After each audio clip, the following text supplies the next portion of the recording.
Kenalkan, saya Rosita Kusuma Winayu, putri kedua dari KPH Sardiatmo Broto Adiningrat, dan juga merupakan satu-satunya putri beliau, putri kandung. Saya mempunyai ada 3 kesan ketika tentang Bapak, ketika saya kecil, remaja, dan kemudian setelah saya dewasa. Sosok Papa ketika kami masih kecil, beliau adalah sosok yang menakutkan buat kami. Beliau adalah sosok Jawa yang kental zaman dulu, dimana anak itu kalau ngelihat bapaknya itu takut sekali. Nah, tapi ketika kami beranjak dewasa, terutama saya adalah anak yang paling dekat dengan Papa. Setiap kali ada apa-apa, biasanya Kamas atau Dimas, adik saya selalu bilang, "Nu, bilang dong sama matur sama Papa apa gitu." Itu setelah saya remaja seperti itu. Jadi sosok yang tadinya kecil menakutkan buat saya, perlahan-lahan semakin saya menuju remaja, menuju dewasa, itu semakin saya bisa berkomunikasi dengan beliau. Ketika saya menginjak usia 17 tahun, usia gadis ya 17, sekitar 17-18 tahun, saya ingat sekali Papa memanggil saya untuk duduk di depan beliau. Kemudian beliau memberikan banyak sekali petuah kepada saya. Tapi satu hal yang saya ingat sekali saat itu, beliau berkata ke saya, "Dok, yang dadi wong wedok iki kayak bunga mawar, koyo bunga mawar. Disawang wong ki apik, tapi wong ora iso gampang nyekel. Kenapa? Karena akeh rune. Jadi yen dadi wong wedok ki kudu ngono. Ketoke menarik untuk dia, tapi ora iso wong gampangan iso nyedak nang kowe gitu." Jadi itu hal yang saya kenang dari sosok bapak saya ketika saya remaja. Kemudian semakin dewasa, kemudian saya mulai bekerja, saya kemudian menikah, kedekatan kami semakin menjadi-jadi.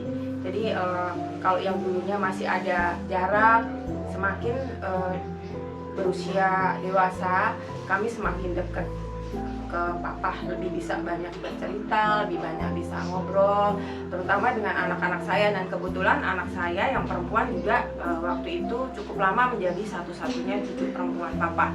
Jadi beliau sangat dekat sekali dengan Aika, anak saya yang sulung, ya, yang cucu pertama perempuan. Yang saya kenang dari sosok Papa adalah ketika saat terakhir beliau. Jadi ketika beliau akan berpulang dari bulan Juli, sayalah orang yang pertama kali membawa atau menemani Papa ke rumah sakit. Dan kemudian di akhir hidupnya saya juga bersama beliau.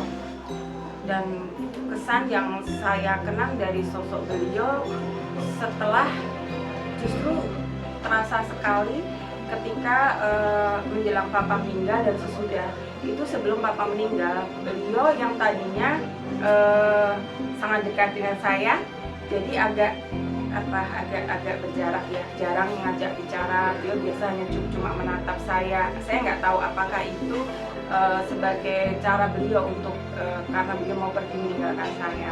Dan beliau jadi lebih dekat dengan kakak saya, dengan Kamas ya. Mungkin karena beliau adalah anak sulung laki-laki yang kelak akan menggantikan Papa. Dan kemudian setelah Papa pergi, beliau sedo, saya semakin melihat sosok ayah saya yang begitu luar biasa. Karena begitu banyak sekali orang yang hadir di pemakaman dan mempunyai banyak kisah-kisah atau cerita-cerita yang baik tentang Papa. Terus kemudian ada hal lagi yang saya tidak bisa lupakan dari sosok ayah saya, yaitu kami, saya dan kakak dan adik saya, putra-putra kandungnya Papa itu memberikan kami saudara angkat. Saya punya 5 saudara angkat, di mana ternyata setelah Papa dan Mama tiada, itu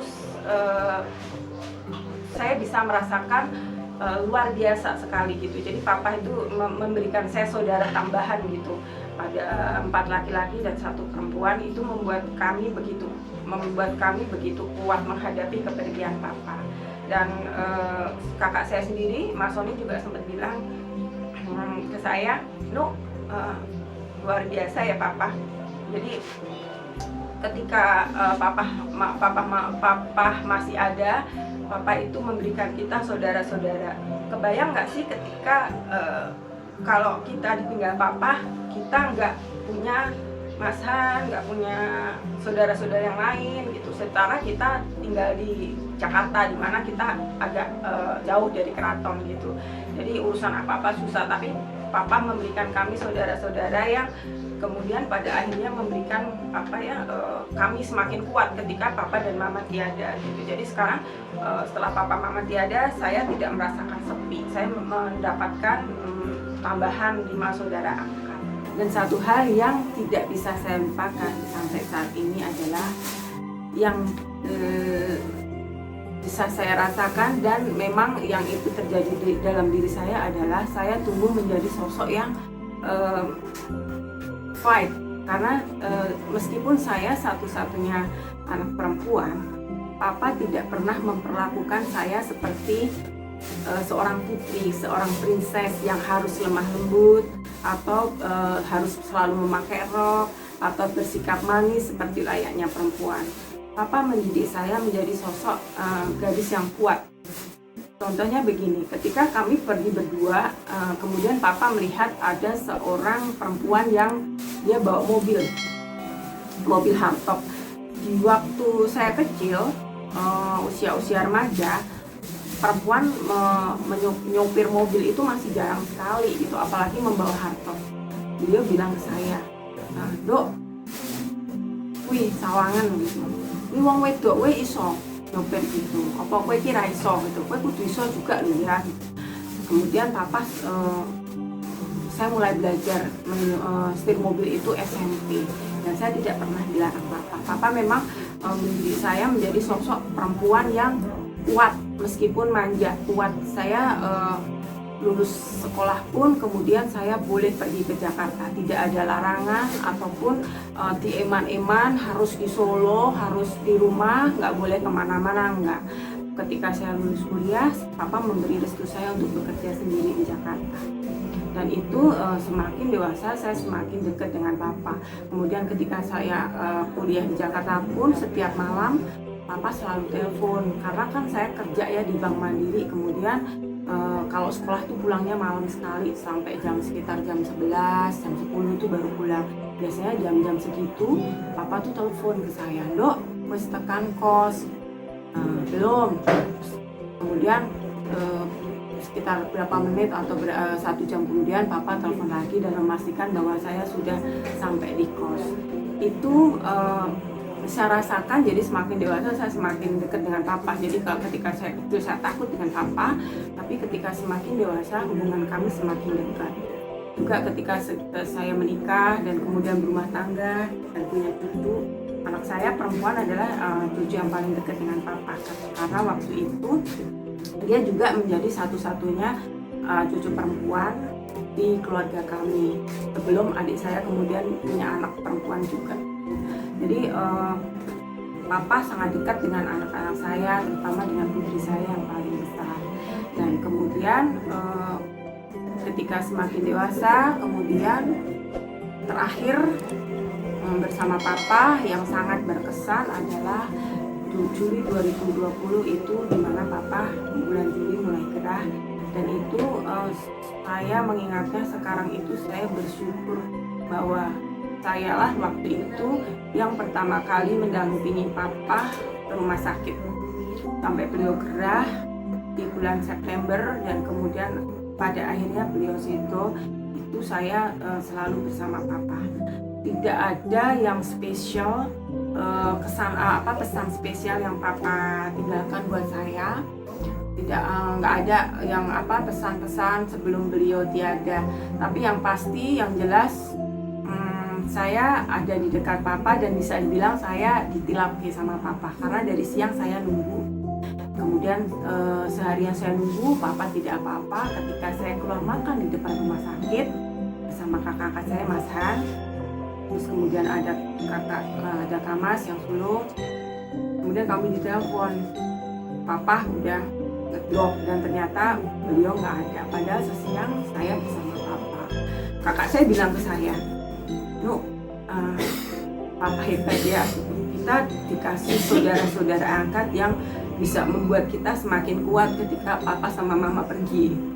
Jadi ketika papa dan mama tiada, saya bisa merasakan betapa bersyukurnya papa memberikan saya saudara-saudara angkat yang kemudian kami bisa kompak, saling bahu membahu dalam setiap masalah, dan kemudian saling bantu ketika kami menghadapi kesedihan karena kehilangan papa dan mama. Memang dari bulan Juli ya, papa itu September itu saya tuh udah ngerasa gitu ketika pertama kali nganter papa ke rumah sakit untuk cek jantung. Waktu itu juga di sana yang ngecek juga adik angkat saya, Dokter Harian. Itu saya tuh udah ngerasa bahwa itu sakit papa ini adalah awal dimana nanti papa mau berpulang. Hanya itu aja sih, papa nggak meninggalkan pesan-pesan yang spesial ya. Papa nggak meninggalkan pesan-pesan yang spesial yang ngediko apa gitu ke saya, itu nggak ada. Sampai beliau hanya dia memberikan seperti ya itu yang seperti saya cerita, kami jadi punya saudara, jadi kita punya punya ketua-ketua yang secara umum sih yang bisa kami pelajari dari sosok papa. Harapan saya semoga kedepannya saya bisa ya terus menjaga nama baik papa. Saya bisa solid dengan saudara-saudara angkat saya yang sudah papa tinggalkan, papa mama tinggalkan buat saya dan saudara-saudara saya sekandung saya. Dan semoga papa dan mama ini sudah damai di surga, diberikan tempat yang mulia dan bahagia bersama di sana.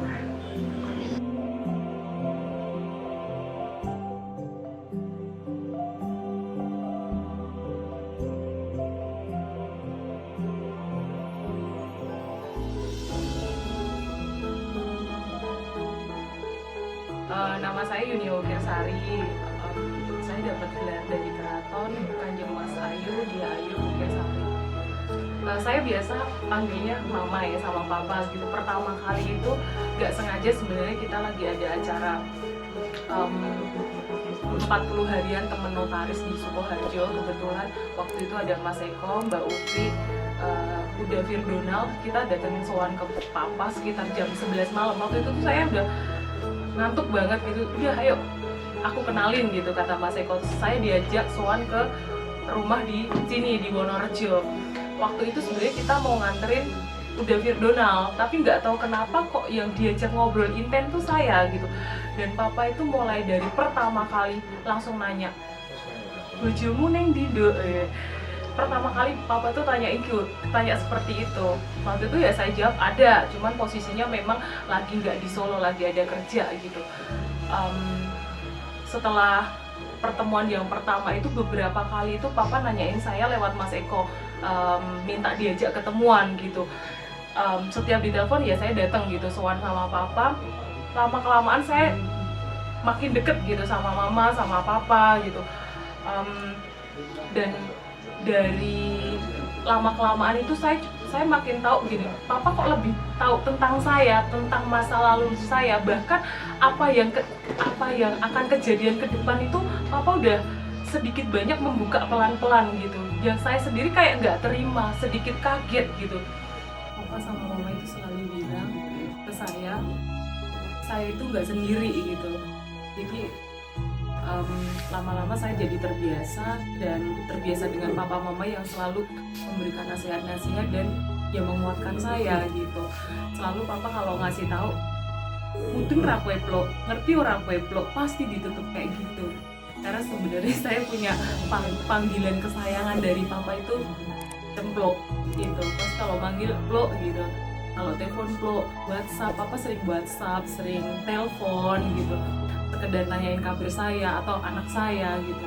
Walaupun saya nggak terlalu banyak cerita ke papa, tapi papa itu tahu gitu, tahu keluarga saya, tahu anak saya kondisinya seperti apa, dan papa mama selalu ingetin saya, anaknya jomblo sengeni. Sampai kemarin saya ketemu mama itu kurang lebih 2 minggu sebelum mama meninggal, itu mama udah pesen ke saya, sabar karo anake, ojo sok sering disengeni, dilos anake gitu. Mama itu ingetin itu terus gitu. Papa juga seperti itu. Nanti pas kelas 5 SD anakmu wis beda loh gitu. Ya puji Tuhan sih gitu. Sekarang anak saya udah lumayan nurut, udah banyak perubahan gitu. Jadi papa sama mama itu walaupun saya ketemunya nggak begitu lama, tapi banyak pelajaran hidup yang mama dan papa kasih buat ke saya gitu. Dan terakhir kemarin sekitar bulan Juni waktu saya sowan ke mama, nggak tahu mama itu ngasih tasbih ke saya. Mama cuma ngajarin berdoa bangun kalau jam 1 malam, karena papa sama mama itu setiap 1 malam tuh berdoa sampai sekitar jam 4 pagi, sekitar sampai subuh itu baru selesai. Lakuin itu sebisa kamu, pelan-pelan nggak apa-apa, mama ajarin itu. Dan kalau datang pasti ingetin kayak gitu terus. Itu sih yang berkesan dari papa sama mama. Dan mereka tuh selalu rukun. Mama selalu bilang kurang lebih 50 tahun mereka tuh nggak pernah berantem. Saya juga bingung, nggak pernah berantem gitu. Kok bisa? Nggak pernah marah sama anak-anaknya, kok bisa gitu? Ya itu yang mungkin pelajaran yang bisa saya ambil buat bekal nanti ke depannya. Yang bisa saya contoh itu mereka dua pribadi yang dalam hubungan suami istri itu rukun, saling membantu satu sama lain, nggak pernah berantem. Walaupun saya nggak tahu dulunya gitu, tapi saya percaya apa yang dikasih papa sama mama gitu. Nggak pernah berantem, nggak galak sama anak-anaknya, nggak pernah marah gitu. Terus papa sendiri selalu ngingetin ke saya, lo kowe dadi wong ojo zolim gitu. Pokoknya jangan zolim kepada orang gitu. Kalau mama ngajarin saya rajin-rajinlah berdoa. Sebisa mungkin kamu di jam 1 malam berdoalah sampai sekuatnya kamu berdoa. Saya berdoa mama sama papa mendapat tempat yang terindah, yang terbaik di surga.